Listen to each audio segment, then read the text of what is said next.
അടിസ്ഥാനപരമായി രാഷ്ട്രത്തിനു വേണ്ടിയിട്ടുള്ള ഒരു പണിയാണ്. വ്യത്യസ്തമായ വീക്ഷണങ്ങൾ ഉണ്ടാകാം, വ്യത്യസ്തമായ കാഴ്ചപ്പാടുകളും നിലപാടുകളും പരിപാടികളും ഉണ്ടാകാം. പക്ഷെ അടിസ്ഥാനപരമായിട്ടുള്ള ലക്ഷ്യമെന്ന് പറയുന്നത് ഈ രാഷ്ട്രത്തിൻ്റെ പുരോഗതിയാണ്. അങ്ങനെയെങ്കിൽ രാഷ്ട്രത്തിൻ്റെ താല്പര്യം എന്താണ്?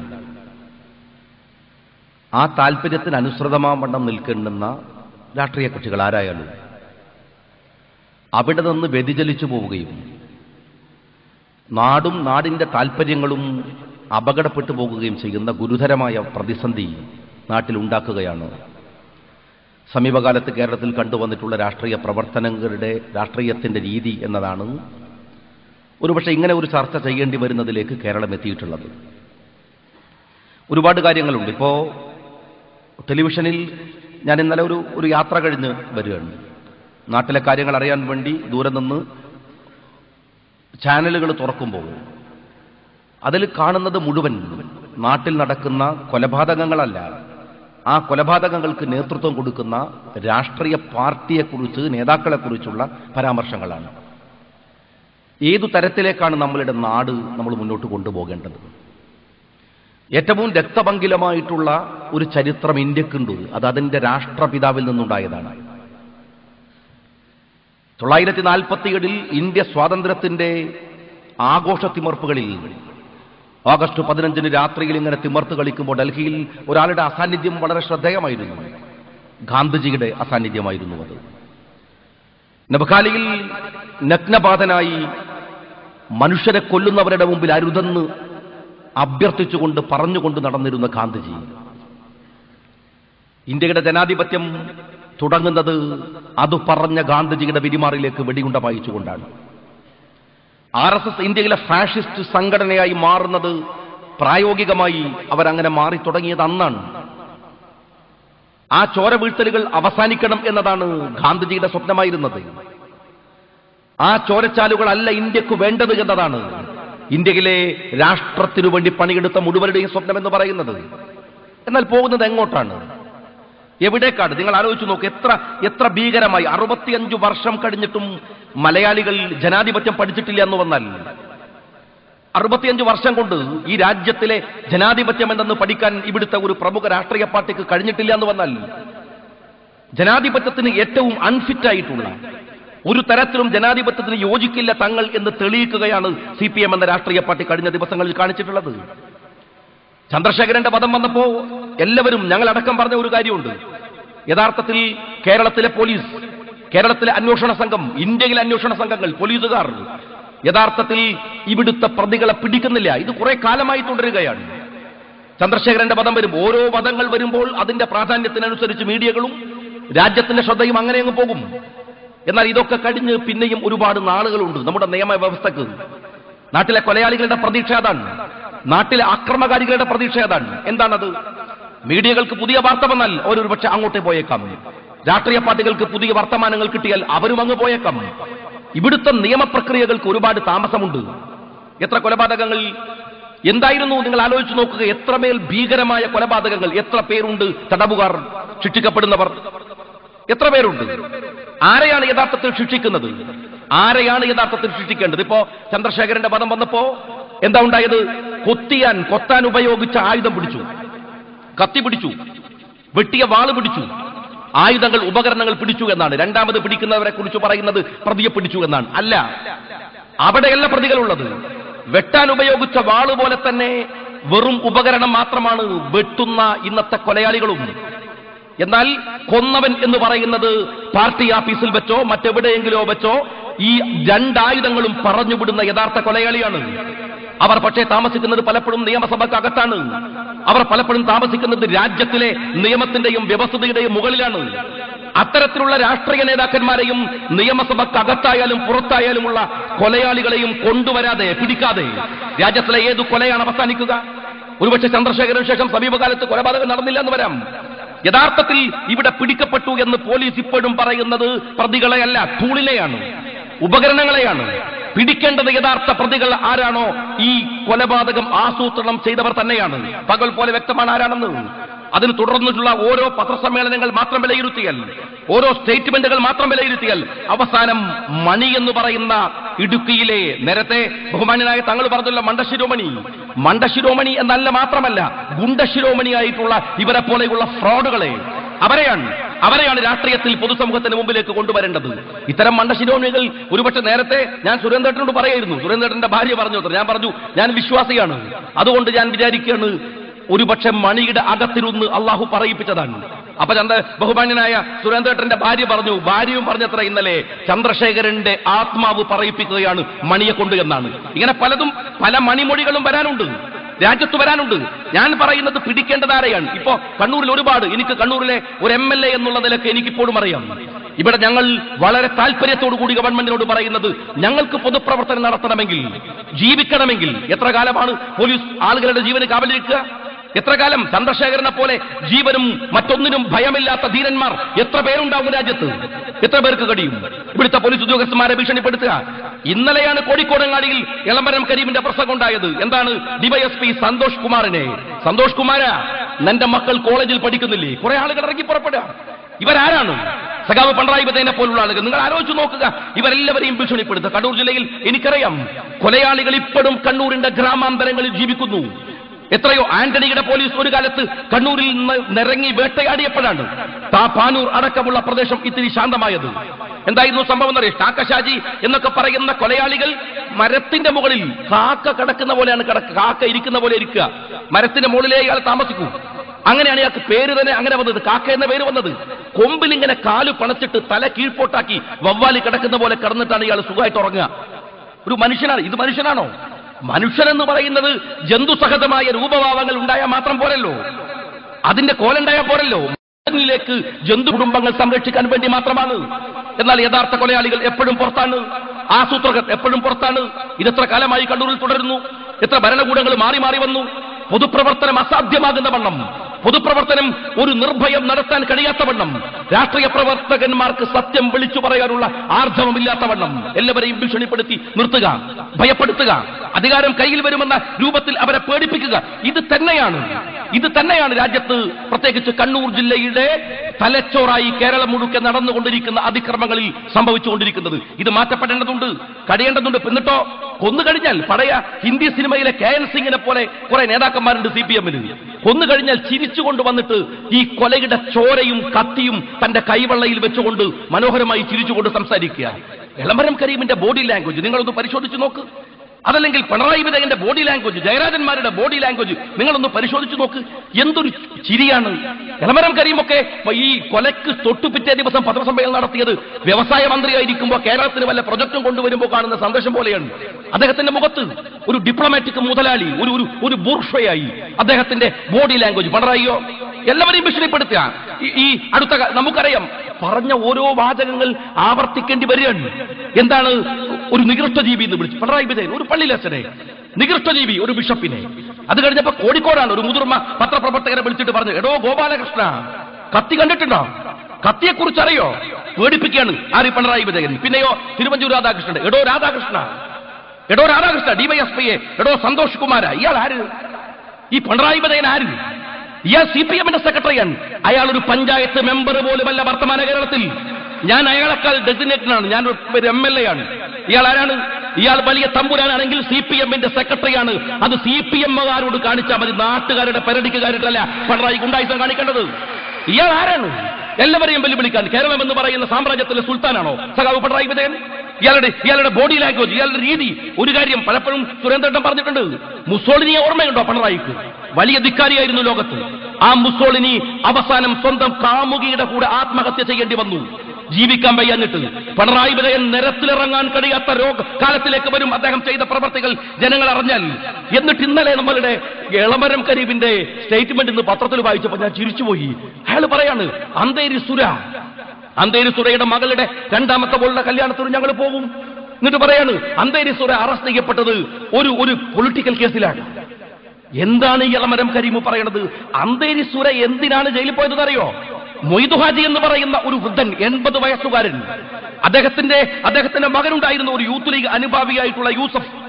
ആ യൂസഫിനെ കൊല്ലാൻ വേണ്ടി മൊയ്തു ഹാജിയുടെ വീടിന്റെ ഓട് ഇളക്കിയിട്ട് ഇറങ്ങുകയാണ്. യൂസഫ് കൊല്ലുമെന്ന് ഭീഷണി ഉള്ളത് കൊണ്ട് നേരത്തെ വീട്ടിലില്ല. ഈ വൃദ്ധൻ, ആ സ്ത്രീകൾ വൃദ്ധന്റെ കഴുത്തിൽ ആദ്യത്തെ വെട്ടുപെട്ടുമ്പോ ആ സ്ത്രീകൾ പറയാൻ നിങ്ങളെല്ലാം കൊണ്ടുപോയിക്കോ, പൊന്നെടുത്തോ പണമെടുത്തോ, ഇതാ താക്കോൽ, എല്ലാം കൊണ്ടുപോയിക്കോ, ഞങ്ങളുടെ ഉപ്പാപ്പയെ വിട്ടേക്ക്. 80 വയസ്സുള്ള ആ മനുഷ്യനെ വെട്ടിക്കൊന്നിട്ട് അവിടെ ഉണ്ടായിരുന്ന അദ്ദേഹത്തിന്റെ വെറ്റില മുറുക്കുന്ന ആ പാത്രത്തിൽ ഒരു വെറ്റിലയിട്ട് അടക്ക ചേർത്ത് എന്നിട്ട് അത് കുത്തി അദ്ദേഹം തിന്നിട്ടാണ് ആ വീട്ടിൽ നിന്നൊരു കൊലയാളി ഇറങ്ങിപ്പോയത്. അത്ര ഭീകരനാണ് അന്തേരി സുര. ആ അന്തേരി സുരയുടെ 2ാമത്തെ മോളെ കല്യാണത്തിന് പോകുന്ന ഈ എളമരം കരീം പറയുന്നത്, ഞാൻ പറയുന്നത് കരീമേ, 2ാമത്തെ മോളെ കല്യാണത്തിന് പോണ്ട, 2ാമത്തെ മോളെ തന്റെ വീട്ടിലേക്ക് മോനെ കൊണ്ട് കെട്ടിച്ചു കൊണ്ടുവന്നോ, അതാ കുറച്ചുകൂടെ നല്ലത്. കാരണം കരീബിനെ പോലത്തെ വലിയ കൊമ്പം മുതലാളിമാർക്ക് ഇത്തരം ഗുണ്ടാ ബന്ധം നല്ലതാണ്. കാര്യം എന്താണ്? സമ്പാദിച്ച് അഴിമതി നടത്തി കൂട്ടിയ സ്ഥാപന ജംഗമ വസ്തുക്കളൊക്കെ സംരക്ഷിക്കണമെങ്കിൽ ഇത്തരം ഗുണ്ടകൾ കൂടെ നിൽക്കുന്നത് നല്ലതാണ്. എളമരം കരീബിനെ പോലെയുള്ളവർക്ക് രാജ്യത്തിലെ ജനാധിപത്യത്തെ വെല്ലുവിളിക്കുക, ജനങ്ങളെ വെല്ലുവിളിക്കുക, അതിന് ഓശാന പാടാൻ വേണ്ടിയിട്ട് കുറെ ആളുകളും നാട്ടിൽ ഇടതുപക്ഷത്തിന്റെ CPM-കാരന്റെ ചെരുപ്പ് നക്കിയ വെള്ളം കുടിക്കുന്ന ഉളുപ്പില്ലാത്ത കുറെ സാംസ്കാരിക നായകന്മാരെന്ന് പറയുന്ന കുറെ ആളുകളും നട്ടലില്ലാത്തവർ. ഇന്ന് ONV കുറിപ്പ് പറയാണ്ട് ഞങ്ങൾക്ക് സൗകര്യമുള്ളപ്പം വിമർശിച്ചോളും. ഇയാൾ വിമർശിച്ച രാജ്യങ്ങൾ അറിയുമല്ലോ. സഖാ ONV, നിങ്ങൾ മനസ്സിലാക്കണം, നിങ്ങൾ CPM ഒരുപക്ഷെ നിങ്ങൾക്ക് പല ഫേവറും ചെയ്തിട്ടുണ്ടാവാം, എന്നാലും നിങ്ങൾ കവിതയിൽ പറയുന്ന മനുഷ്യത്വത്തിന്റെ ഒരു നേരിയ അംശം ജീവിതത്തിൽ ഉണ്ടാകുമെന്ന് ജനങ്ങൾ ധരിച്ചു പോയത് കൊണ്ട് പറഞ്ഞതാണ്, അങ്ങനെ വിമർശിച്ചതാണ്. മുകുന്ദനെ പോലെയുള്ള ചെരുപ്പ് നക്കികൾ, ഇത്തരം സാംസ്കാരിക നായകന്മാരെ തിരിച്ചറിയാൻ കൂടെ ഈ സമൂഹത്തിന് കഴിയണം എന്നാണ് ഞങ്ങൾ പറയുന്നത്. എന്തൊക്കെ എന്നിട്ട് പിണറായി അണികളെ പ്രകോപിപ്പിക്കുകയാണ്. എന്താ പ്രകോപിപ്പിക്കുന്നത്? നിങ്ങൾ തീപ്പന്തമാവണം. ആര് അണികളാവണം? മൂപ്പരാവൂല. മൂപ്പര് മുതലാളിമാരെ വീട്ടിൽ കിടന്നുറങ്ങല്ലേ? തീപ്പന്തം ആരാവണം? അണികളാവണം. അങ്ങ് കൂത്തുപറമ്പിലെ 5 രക്തസാക്ഷികൾ തീപ്പന്തമായിരുന്നു പിണറായി. ജീവിച്ചിരിക്കുന്ന പുഷ്പന്റെ അമ്മ പറഞ്ഞെന്താണെന്നറിയോ? എന്റെ മകന്റെ ഒരു നരങ്ങൾ കേൾക്കുമ്പോ ഓടിച്ചെന്നാൽ ഒരുപക്ഷെ ഈച്ച ഇരിക്കുന്നുണ്ടാവും മൂക്കിന്റെ മുകളിൽ, തട്ടാൻ വയ്യ, അവന്റെ കൈ പൊന്തൂല. ജീവിച്ചിരിക്കുന്ന കൂത്തുപറമ്പിലെ രക്തസാക്ഷിയാണ് പുഷ്പൻ. ആ പുഷ്പന് ഒരു തീപ്പന്തമായിരുന്നു. ആ പുഷ്പന്റെ കൈ പൊന്തൂല. ഞാൻ നിയമസഭയിൽ പറഞ്ഞു, കൈ പൊങ്ങാതിരിക്കുന്നത് ഭാഗ്യല്ലേ പിണറായി? കൈ എങ്ങാനും പൊന്തിയാൽ ആദ്യത്തെ അടി പിണറായിന്റെ ചെവിക്കുട്ടിത്തായിരിക്കും, അല്ലേ? അതിനുശേഷല്ലേ സ്വാശ്രയ സ്ഥാപനങ്ങൾ കേരളക്കരയിൽ മുഴുവൻ ഇയാൾ കൊണ്ടുവന്നത്? ആരാ തീപ്പന്തമാവേണ്ടത്? നിങ്ങൾ മനസ്സിലാക്ക്. നിങ്ങൾ ആരെയാണ് ഇവിടെ ഒരു രാഷ്ട്രീയ പാർട്ടി, എന്തെല്ലാം സംഘടനകൾ, എന്തെല്ലാം പേരിൽ ഞാനതാ പറഞ്ഞത്, 65 കൊല്ലം കൊണ്ട് ജനാധിപത്യം പഠിച്ചിട്ടില്ല. LTT എന്ന് പറയുന്ന ഒരു സംഘടന, പിന്നെന്താ റെഡ് ഫോഴ്സ് എന്ന് പറയുന്ന സംഘടന, അതുപോലെ തന്നെ കില്ലർ സ്ക്വാഡ് എന്ന് പറയുന്ന സംഘടന. ഞാൻ വിദേശയാത്ര കഴിഞ്ഞ് ഇന്നലെ വന്നത്, അവിടെ ചെന്നപ്പോ ഒരു ലീഗ് അനുഭാവമുള്ള ഒരു മുതലാളി, ഞാൻ അയാളോട് ചോദിച്ചു, നിങ്ങൾ ഈ പലപ്പോഴും പിണറായിയും കൊടിയിലൊക്കെ തിരിഞ്ഞളിക്കുന്നത് എനിക്കറിയാം, ഇയാളുമായി ബന്ധപ്പെട്ട് ഞാൻ ചോദിച്ചു, നിങ്ങളെപ്പോലുള്ള ആളുകളല്ലേ ഇത്തരം ഈ അപകടകാരികളെ വളർത്തുന്നത്? അയാൾ എന്നോട് പറഞ്ഞു, ഷാജി നിങ്ങൾക്ക് അതൊക്കെ പറയാം, നിങ്ങൾ ലീഗുകാരുടെ കൂടെ വന്നിട്ട് എന്ത് കിട്ടാനാണ്? ഞങ്ങൾ മുതലാളിമാരാണ്, ഞങ്ങൾക്ക് വല്ല കുഴപ്പവും പ്രശ്നങ്ങളും ഉണ്ടായാൽ ഒരുത്തനെ അടിക്കാനും കൊല്ലാനും വേണമെങ്കിൽ അതിന്റെ ആള് CPM-ലെ ഉള്ളൂന്നാണ്, അവരെ കിട്ടുന്നാണ്. ഇവിടുത്തെ മുതലാളിമാർക്കും ഗുണ്ടകൾക്കും മാഫിയകൾക്കും അവരുടെ സ്വത്തും കുടുംബവും സംരക്ഷിക്കാൻ വേണ്ടിയിട്ട് ഇത്തരം ആളുകളെ റിക്രൂട്ട് ചെയ്യുന്ന ഏജൻസിയായി CPM മാറുകയാണ്. CPM എല്ലാ കൊലപാതകങ്ങളെ പോലെയും ഇത് നിസ്സാരമായി തീരുമെന്ന് വിചാരിക്കണ്ട. ചന്ദ്രശേഖരന്റെ വധം അങ്ങനെ തീരുമെന്ന് വിചാരിക്കണ്ട. ഫസലിന്റെ വധം അങ്ങനെ തീരുമെന്ന് വിചാരിക്കണ്ട. ഷുക്കൂറിന്റെ കൊലപാതകം അങ്ങനെ തീരുമെന്ന് വിചാരിക്കണ്ട. ഇത് തുടക്കമാണ്. നിങ്ങളുടെ നന്ദിഗ്രാമിലെ വെടിവെപ്പാണ് ബംഗാളിൽ നിങ്ങളുടെ വേര് പിഴുതെങ്കിൽ ഈ 3 കൊലപാതകങ്ങൾ കേരളത്തിലെ CPM-ന്റെ അടിവേര് മാന്തുന്ന ചരിത്രമായിരിക്കും സംഭവിക്കാൻ പോവുക. ഈ പോക്ക് പോയാൽ CPM-ന്റെ അവസാനത്തെ സെക്രട്ടറി ആയിരിക്കും സഖാവ് പിണറായി വിജയൻ എന്ന് അവരെ മനസ്സിലാക്കിക്കോ. എന്നിട്ട് രാജ്യത്തെല്ലാവരും വെല്ലുവിളിക്കുക, മീഡിയക്കെതിരെ കുഴക്കുക. ഇവിടെ രാഷ്ട്രീയക്കാർക്ക് ഒരു രീതിയുണ്ട്. ഫോർത്ത് എസ്റ്റേറ്റ് ഭയങ്കര സംഭവമാണ്, ഫോർത്ത് എസ്റ്റേറ്റ് ഭയങ്കര ഉഷാറാണ്. എന്തിന്? വെറുതെ പൊക്കി പ്രസംഗിക്കുകയാണ്. അവനാന്റെ കാര്യം വരുമ്പോൾ മീഡിയകൾക്കെതിരെ കുറച്ചു തുള്ളും. മീഡിയകൾ ചെയ്യുന്ന തെറ്റെന്താണ്? ഞാൻ ചോദിക്കട്ടെ, കേരളത്തിലെ മുഴുവൻ മീഡിയകളും ഒരു മാനേജ്മെന്റ് നടത്തുന്നതല്ല. വിവിധ മാനേജ്മെന്റുകൾ, വിവിധ താല്പര്യങ്ങൾ, വിവിധ വീക്ഷണങ്ങൾ. ആ മീഡിയകൾക്ക് മുഴുവൻ ഒരു സ്വരമാകുന്നുവെങ്കിൽ അത് രാജ്യത്തിലെ ഫോർത്ത് എസ്റ്റേറ്റ് അവരുടെ ഉത്തരവാദിത്തങ്ങൾ നിർവഹിക്കുന്നു എന്ന അർത്ഥം. മീഡിയകളെ എങ്ങനെ മാറ്റാനാവും? മീഡിയകളല്ല മാറേണ്ടത്. രഹസ്യ സ്വഭാവങ്ങൾ സൂക്ഷിക്കുന്ന രാഷ്ട്രീയക്കാരാണ്. മീഡിയകൾ മനുഷ്യന്റെ ജീവിതത്തെ സുതാര്യമാക്കുന്നു, അവന്റെ ജീവിതത്തിൽ ഇടപെടുന്നു. ഇവിടെ സുതാര്യമായി ജീവിക്കാൻ നട്ടലില്ലാത്ത രാഷ്ട്രീയക്കാർ, സുതാര്യമായി പ്രവർത്തിക്കാൻ കഴിയാത്ത രാഷ്ട്രീയ പാർട്ടികൾ, അവരാണ് പിരിച്ചുവിടപ്പെടേണ്ടവരും പിരിഞ്ഞു പോകേണ്ടവരും, മീഡിയകളല്ല. അതിന് കഴിയുന്ന സംവിധാനം രാജ്യത്ത് വരേണ്ടത്. അവർക്കെതിരെ കുറച്ചിട്ടെന്ത് കാര്യം? അല്ലെങ്കിൽ ഇന്നത്തെ കാലത്ത് കഴിയുമ്പോൾ അറബ് വസന്തം നമ്മൾ പറയുന്നു, ലോകത്ത് വലിയ വിപ്ലവം ഉണ്ടാക്കിയിരിക്കുന്നു. അറബ് വസന്തം, വലിയ വിപ്ലവങ്ങൾ. ആരാ തുടക്കം? കുറച്ചു ചെറുപ്പക്കാർ സോഷ്യൽ മീഡിയകളെ ഉപയോഗിച്ചതാണ്. ജനങ്ങൾ നിരന്തരം ഇടപെടുന്നു. ഞാൻ ആ ഗൾഫിൽ ഇരുന്നപ്പോ ഫേസ്ബുക്ക് ഓപ്പൺ ചെയ്തപ്പോ അതിനകത്തൊരു കമന്റ് വന്നു, പിണറായി വിജയന്റെ സ്റ്റേറ്റ്മെന്റ് വന്നു, നിങ്ങൾ തീപ്പന്തമാവണം. അത് ഞാൻ തുറന്നപ്പോ പെട്ടെന്ന് തന്നെ അതിലേക്ക് അടുത്ത കമന്റ് വരികയാണ്, തീപ്പന്ത കുറച്ചു കഴിഞ്ഞാൽ കരിക്കട്ടയുമാകും. കുട്ടികൾ ഇടപെടുന്നു. കുട്ടികൾ നിമിഷം പ്രതി നേതാക്കന്മാരുടെ സ്വഭാവത്തോട്, അവരുടെ ഇടപെടലുകളോട്. സുതാര്യമാണ് ലോകം. ആ ലോകം സുതാര്യമായതിന് ലോകത്തെ തെറി വിളിച്ചിട്ട് കാര്യമില്ല. അറബ് വസന്തം ലോകത്തിലുണ്ടായത് ഈ സോഷ്യൽ മീഡിയ ഉപയോഗിച്ചിട്ടാണ്. ഒരു കാര്യം നേതാക്കന്മാർ തിരിച്ചറിയേണ്ടത്, കടൽ കിഴവന്മാരെ പോലെ, പിണറായിയെ പോലെയുള്ള കടൽ കിഴവന്മാരെ രാജ്യം വലിച്ചെറിയുന്ന സുതാര്യതയിലേക്കാണ് കാര്യങ്ങളെ മീഡിയകളായാലും മറ്റുള്ളവരായാലും കൊണ്ടുപോകുന്നത്. ഞാൻ ദീർഘമായി വിശദീകരിച്ചു പറയാൻ ശ്രമിക്കുന്നത് ഒരു കാര്യം മാത്രമേ ഉള്ളൂ. രാഷ്ട്രീയ പ്രവർത്തകർ പഠിച്ചിരിക്കേണ്ട ഒരു കാര്യം ചന്ദ്രശേഖരനിലുണ്ട്. പ്രത്യേകിച്ച് കമ്മ്യൂണിസ്റ്റുകൾ പഠിക്കണം ചന്ദ്രശേഖരനെ. ചന്ദ്രശേഖരൻ എനിക്ക് നേരത്തെ അറിയാം, ഒരുപാട് നേരത്തെ അറിയാം. അദ്ദേഹം ഡിവൈഎഫ്ഐയുടെ നേതാവ് എന്ന നിലക്ക് MSF-ൽ പ്രവർത്തിക്കുന്ന സമയം മുതൽ പലപ്പോഴും പല സെമിനാറുകളിലും അദ്ദേഹവുമായി ഇടപെട്ടിട്ടുണ്ട്. മാർക്സിസ്റ്റ് പാർട്ടിയുമായി വലിയ ആശയ വ്യതിയാനം സംഭവിച്ചപ്പോ മുസ്ലിം യൂത്ത് ലീഗുമായി ബന്ധപ്പെട്ട പല പരിപാടികളിലും ഞാൻ അദ്ദേഹത്തെ ബന്ധപ്പെട്ടിരുന്നു. അദ്ദേഹം പറഞ്ഞു, ഞാൻ ഒരുപക്ഷെ സജീവമായി നിങ്ങളുടെ പരിപാടികളിൽ ബന്ധപ്പെട്ടാൽ അത് തെറ്റിദ്ധരിക്കപ്പെടുമോ, എനിക്ക് ഭയമുണ്ട്. മുസ്ലിം ലീഗിന്റെ ജനാധിപത്യ രീതിയെ, ജനാധിപത്യ സംവിധാനങ്ങളെ, നിങ്ങൾ രാജ്യത്ത് ടെററിസ്റ്റുകൾക്കെതിരെ നടത്തിക്കൊണ്ടിരിക്കുന്ന നിങ്ങളുടെ പോരാട്ടങ്ങളെ ഞാൻ സംശയിക്കുന്നില്ല. പക്ഷേ എന്നെ സംശയിക്കാൻ ഇടവരുന്ന ഒന്നിലും വളരെ സെൻസിറ്റീവായിട്ടുള്ള ഒരു രാഷ്ട്രീയ പ്രവർത്തനം നടത്തുന്ന ആൾ എന്ന നിലക്ക് എനിക്ക് വന്നുകൂടാ എന്നതുകൊണ്ട് പലപ്പോഴും അദ്ദേഹം യൂത്ത് ലീഗ് അടക്കം വിളിച്ച സെമിനാറുകളോട് സ്വതന്ത്രാഭിപ്രായം പറയാൻ പോലും വന്നില്ല. അത്ര സൂക്ഷ്മതയോടുകൂടി ജീവിച്ച ഒരു കമ്മ്യൂണിസ്റ്റ്. അവസാന നാളുകളിൽ അദ്ദേഹത്തിന് പോലീസിൽ പറഞ്ഞു, പ്രൊട്ടക്ഷൻ വേണം, പ്രൊട്ടക്ഷൻ ഉണ്ട്, നിങ്ങൾ സൂക്ഷിക്കണം, നിങ്ങൾക്ക് അപകടമുണ്ട്, അതുകൊണ്ട് പോലീസ് പ്രൊട്ടക്ഷൻ തരാൻ തീരുമാനിച്ചിരിക്കുന്നു. എന്താ അദ്ദേഹം പറഞ്ഞത്? ഞാൻ പ്രൊട്ടക്ഷനോട് വാങ്ങി നടന്നാൽ പിന്നെ എന്റെ ബാക്കിയുള്ള പ്രവർത്തകരുടെ ജീവന്റെ വില എന്താണ്? അവർ ഭയപ്പെടില്ലേ? അതിനകം തന്നെ ഒഞ്ചിയത്ത് ഒരുപാട് പേർ ആക്രമിക്കപ്പെട്ടിട്ടുണ്ട്. അവർക്കില്ലാത്ത പ്രൊട്ടക്ഷൻ, അവർക്കില്ലാത്ത സംരക്ഷണം ഞാൻ എന്തിനു വാങ്ങണം എന്ന് മാത്രമല്ല, ചന്ദ്രശേഖർ അവസാനത്തെ നാളുകളായപ്പോ തന്റെ സഹപ്രവർത്തകരോട് പറഞ്ഞു, ബൈക്കിൽ കയറരുത്, എന്റെ കൂടെ വരരുത്. പലരും തെറ്റിദ്ധരിച്ചു, എന്താണ് ഇയാൾ ഒരു അഹങ്കാരത്തോടു കൂടി പറയുന്നതാണോ? ചന്ദ്രശേഖർ പറഞ്ഞു, അല്ല, ഏത് നിമിഷമാണ് ഞാൻ വെട്ടപ്പെടുകയെന്നറിയില്ല, ഏതു നിമിഷമാണ് ഞാൻ കൊല്ലപ്പെടുകയെന്നറിയില്ല. എന്റെ കൂടെ ഒരു സാക്ഷി അവർ ബാക്കി വെക്കില്ലല്ലോ, എന്തിനാണ് നിങ്ങളുടെ ജീവൻ കളയുന്നത്? എന്റെ കൂടെ വരേണ്ട. രാജ്യം മനസ്സിലാക്കേണ്ടുന്ന രണ്ട് മുഖങ്ങളാണ്, ഒന്ന് ചന്ദ്രശേഖരന്റെതും മറ്റൊന്ന് പിണറായിയുടേതും. തന്റെ കയ്യിൽ വെടിയുണ്ട കൊണ്ടു നടക്കുന്ന പിണറായി വിജയൻ മാത്രമല്ല, കോഴിക്കോട്ടെ ഹിസ്റ്ററി എക്സിബിഷൻ ഉണ്ടായിരുന്നു. മാർക്സിസ്റ്റ് പാർട്ടി കോൺഗ്രസിനോടനുബന്ധമായ ചരിത്ര സമ്മേളനം. ആ ചരിത്ര പ്രദർശനം, അതിനകത്ത് സഖാവ് പിണറായി വിജയനും ഭാര്യ കമലയും കുട്ടികളൊക്കെ ഇങ്ങനെ പോവുകയാണ്. പേരക്കുട്ടി പിണറായി വിജയന്റെ തോളിലിങ്ങനെ കിടക്കുകയാണ്. പെട്ടെന്ന് കുട്ടി വല്ലാതെ കരയാൻ തുടങ്ങി. ആളുകൾ ഇങ്ങനെ അപ്പുറത്തും പുറത്തും വെള്ളമൊക്കെ കൊണ്ടുവന്ന് സിൽവർ എന്താണ് മുതലാളിന്റെ പേരക്കുട്ടി കരയാണ്, അപ്പൊ വെള്ളം കൊടുക്കണല്ലോ. പാഞ്ഞ് അവിടുന്ന് സാധനം കൊണ്ടുവന്ന് കൊടുക്കാൻ നോക്കും. പിണറായി പറഞ്ഞേ, അതുകൊണ്ടൊന്നുമല്ല, അവന് ചൂട് ശീലല്ല, AC മാത്രമേ പറ്റൂ. ആരുടെ? പിണറായിയുടെ പേരക്കുട്ടിക്ക് AC മാത്രമേ ശീലുള്ളൂ.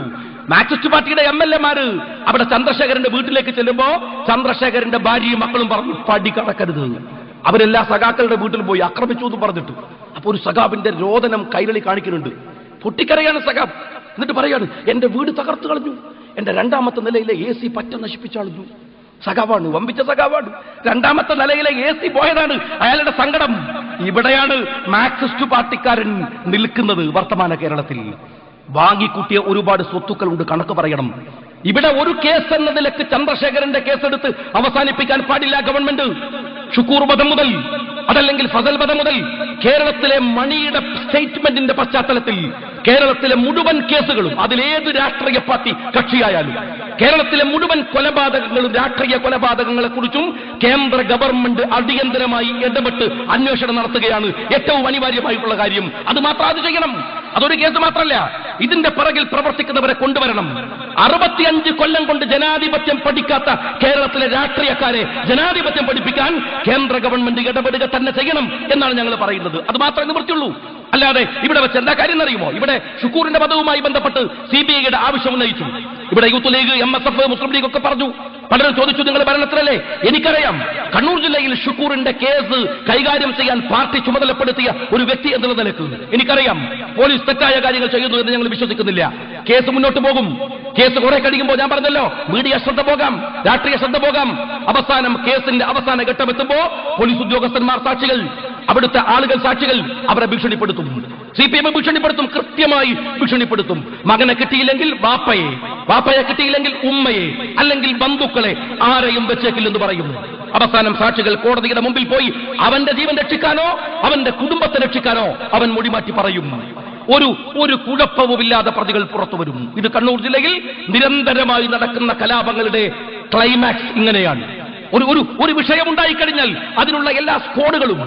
നേരത്തെ എന്തായിരുന്നു നമ്മുടെ നാട്ടിലെ സ്ഥിതി എന്ന് പറഞ്ഞാൽ ഞാൻ പലപ്പോഴും പറഞ്ഞിട്ടുണ്ട്. ഗുണ്ടകൾ തെരുവിലെ ഗുണ്ടകൾ, ഗ്രാമത്തിലെ ഗുണ്ടകൾ ഗ്രാമത്തിൽ, രാഷ്ട്രീയത്തിലെ തെമ്മാടികൾ രാഷ്ട്രീയത്തിൽ, അതുപോലെ പോലീസിലെ ഗുണ്ടകളും തെമ്മാടികളും അവിടെ, ബ്യൂറോക്രസിയിലെ ആളുകൾ, ജുഡീഷ്യറിയിലെ മോശപ്പെട്ടവർ എല്ലാവരും അവിടെ നിന്നിട്ടായിരുന്നു കളി. പക്ഷെ ഇപ്പൊ അങ്ങനല്ല. രാഷ്ട്രീയത്തിൽ ആർക്കെങ്കിലും ഗുണ്ടക്ക് വേദനിച്ചാൽ തെരുവിലെ ഗുണ്ട വരും, തെരുവിലെ ഗുണ്ടക്ക് വേദനിച്ചാൽ പോലീസിലെ ഗുണ്ട വരും, പോലീസിലെ ഗുണ്ടക്ക് വേദനിച്ചാൽ ബ്യൂറോക്രസിയിലെ ഗുണ്ട വരും, ഇവർക്കൊക്കെ വേദനിച്ചാൽ ജുഡീഷ്യറിയിലെ ഗുണ്ടകൾ ഇവരെ സംരക്ഷിക്കാൻ വരും. എന്ന് വെച്ചാൽ രാജ്യത്തിലെ തെമ്മാടികളുടെയും ഗുണ്ടകളുടെയും ഒരു കൺസോർഷ്യം രൂപപ്പെട്ടു വന്നിരിക്കുന്നു. ഇതിനെതിരെയാണ് ജാഗ്രത പാലിക്കേണ്ടത്. ഇവിടെ അതിനെതിരായുള്ള ജനാധിപത്യ പോരാട്ടമാണ് ശക്തമാവേണ്ടത്. ഇവിടുത്തെ എല്ലാ രാഷ്ട്രീയ പാർട്ടികളും CPM-നകത്തുള്ള എല്ലാ പാർട്ടികൾക്കും അകത്തുള്ള മാനുഷികതയെ ഉയർത്തിപ്പിടിക്കുന്ന, ഇന്ത്യ എന്ന നാട് നിലനിൽക്കണമെന്ന് വിചാരിക്കുന്ന, രാഷ്ട്രീയത്തെ സക്രിയമാക്കേണ്ടുന്ന മുഴുവൻ ആളുകളും ഇതിൽ ഇടപെടണം. ഇവിടെ എന്താ ഇതിന്റെ ഇരുട്ടിന്റെ മറവിൽ വേറെ ചില പ്രവർത്തനം നടക്കുന്നു. ഇപ്പൊ വരുന്ന പോസ്റ്ററുകൾ എന്താണ്? ഒന്നാമത് ചന്ദ്രശേഖർ, എന്താണ് ഒന്നാമത്തെ ആൾ ഫസൽ, രണ്ടാമത്തെ ആൾ ഷുക്കൂർ, മൂന്നാമത്തെ ആൾ ചന്ദ്രശേഖർ. ഇനി ആര്? എന്നിട്ട് പറയുന്നു ചെറുപ്പക്കാർ ഭയമില്ലാത്ത രാഷ്ട്രീയ പ്രവർത്തനത്തിന് SDPI ചേരണം. എവിടേക്കാ പോണത്? ഇത് ആശാസ്യമാണോ? ഇത് ഗുണകരമാണോ? ഇവിടുത്തെ രാഷ്ട്രീയ ബോധമുള്ളവർ ജാഗ്രതയോടെ പ്രവർത്തിച്ചിട്ടില്ലെങ്കിൽ ഇതിന്റെ ലാഭം കൊയ്യാൻ പോകുന്നവർ രാജ്യത്തിലെ കലാപകാരികളാണ്, അരാഷ്ട്രീയവാദികളാണ്, നാടിനെ കുട്ടിച്ചോറാക്കാൻ വരുന്നവരാണ്. അതുകൊണ്ട് രാഷ്ട്രീയ ബോധമുള്ളവരുടെ കൂട്ടായ്മയെ ഉയർത്തിപ്പിടിക്കാനുള്ള ഒരു ജനകീയമായ പോരാട്ടത്തിന് തുടക്കമാവട്ടെ ഈ ചർച്ചയെന്ന് ആഗ്രഹിച്ചുകൊണ്ട്, പ്രതീക്ഷിച്ചുകൊണ്ട്, ഇത് ഉദ്ഘാടനം ചെയ്തതായി അറിയിച്ചുകൊണ്ട് ഞാൻ എന്റെ വാക്കുകൾക്ക് വിരാമം കുറിക്കുന്നു. നന്ദി ചെയ്യുന്നു.